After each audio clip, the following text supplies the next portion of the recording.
Welcome to Financial Hub. In this video, I'm going to guide you on how to export private key on Solflare application. For that, make sure you get the application and you're logged into your account. Now at this home page, at the top left, you can see 3-line icon. You need to tap on it.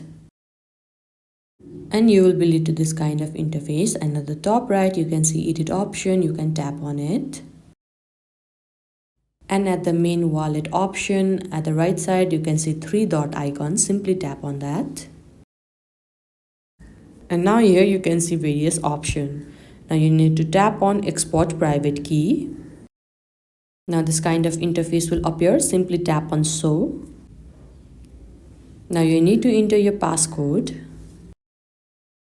Now the export private key will appear. All you need to do is tap on copy. Now never share your private key. Anyone that has it can gain full control of your wallet. And this is how you can export private key. After you are done, you can simply tap on hide. I hope you found this video helpful. Don't forget to like this video and subscribe our channel Financial Hub. Thank you.